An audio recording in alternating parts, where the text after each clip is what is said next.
तर नमस्कार मित्रांनो, Bigg Boss Marathi season number 6च्या एका नवीन व्हिडिओमध्ये तुमच्या सर्वांचं सहर्ष स्वागत. तर कसे आहात मित्रांनो, बिग बॉस मराठी बघताय ना, आणि welcome back to our new video. ह्या व्हिडिओमध्ये काय मित्रांनो, तर ह्या व्हिडिओमध्ये आपण बघणार आहोत की फायनल वोटिंग ट्रेंड्स काय आहेत, कोण आहे नंबर 1वर आणि कोण आहे बॉटमला, आणि त्यानुसारच मित्रांनो ह्या आठवड्यामध्ये डेंजर झोन कोणावर असणार आहे ते पण बघणार आहोत, आणि त्यासोबतच या आठवड्यात घराबाहेर कोण जाणार हे सगळं बघणार आहोत. तर चला मित्रांनो सुरू करूया.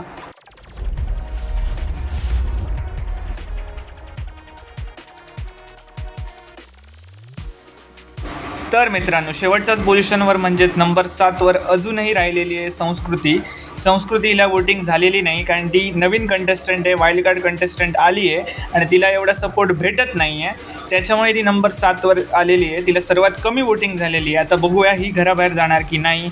सर्वात जास्त डेंजर झोनमध्ये हीच असेल. तर मित्रांनो नंबर 6वर कोण आहे, तर नंबर 6वर आहे प्राजक्ता शुक्रे. हिला वोटिंग त्या प्रकारे झालेली नाही, स्टार्टिंगपासून हिला वोटिंग होत नव्हती, तरी पण संस्कृती ही स्टार्टिंगला आल्यामुळे तिला वोटिंग झाली नाही आणि तिला ह्याच्याहून कमी वोटिंग झाली, त्याच्यामुळे ही बॉटमला राहिली नाही.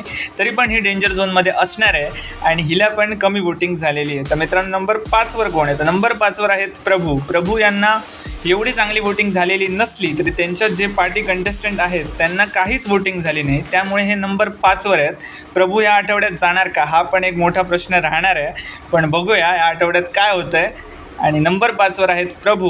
तर मित्रांनो नंबर 4वर कोण आहे, तर नंबर 4वर आहेत दीपाली सय्यद ह्या नंबर 3वर होत्या, पण जो 3 नंबरवर कंटेस्टंट गेला आहे त्याला चांगली वोटिंग झाली आहे, कारण तो ह्या आठवड्यात खूप चमकलेला आहे आणि दीपाली सय्यद या आठवड्यामध्ये चांगल्या दिसल्या नाहीत, त्याच्यामुळे ते थोडे नंबर 4वर सरकलेले आहेत. आणि नंबर 3वर जो सदस्य गेला यांना ओव्हरटेक करून सदस्य म्हणजेच रुचिता जामदार हिने ह्या आठवड्यात ज्या प्रकारे गेम खेळला आहे तो तिला खूप फायदेशीर ठरला आहे आणि ती नंबर 3वर गेलेली आहे. ती पहिल्यांदा स्टार्टिंगला नंबर 5वर होती, नंतर ती हळूहळू आता करत फायनल वोटिंग ट्रेंड्समध्ये नंबर 3वर पोचलेली आहे. या आठवड्यामधला तिचा गेम संपूर्ण महाराष्ट्राला आवडला आहे आणि संपूर्ण महाराष्ट्राने तिला चांगली वोटिंग करून टॉप 3मध्ये ह्या वोटिंग ट्रेंड्समध्ये ठेवलं आहे.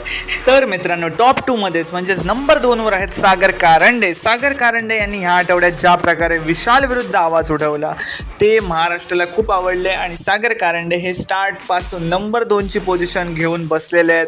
त्यांना चांगल्या प्रकारे वोटिंग होते, खूप जास्त प्रमाणात वोटिंग होते, ते नंबर 2वर आहेत. नंबर 2 आणि नंबर 1 मधला जो फरक आहे तो खूप कमी झालेला आहे, पण फायनल वोटिंग ट्रेंड्समध्ये नंबर 2वरच राहिलेले आहेत सागर कारंडे. या आठवड्यात खूप चांगले खेळत ते, आणि नंबर 1वर राज्य करत आहे अजूनसुद्धा Tanvi Kolte start to end number 1वरच राहिलेली आहे. तिचा गेम संपूर्ण महाराष्ट्राला आवडलेला आहे आणि ती ज्या प्रकारे खेळते एकदम प्रॉपर बिग बॉस मटेरियल जसे कंटेस्टंट असायला पाहिजे त्या प्रकारे तन्वी कोलते खेळते, आणि तन्वी कोलते अशीच जर खेळत राहिली तर ती ट्रॉफीची हकदार बनूच शकते.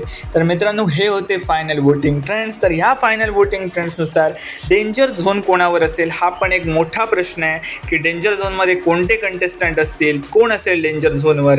तर मित्रांनो तुम्हाला सांगू इच्छितो डेंजर झोनमध्ये असणारे कंटेस्टंट आहेत संस्कृती, प्रभू आणि दीपाली सय्यद यांच्यावर पण डेंजर झोन असू शकतो.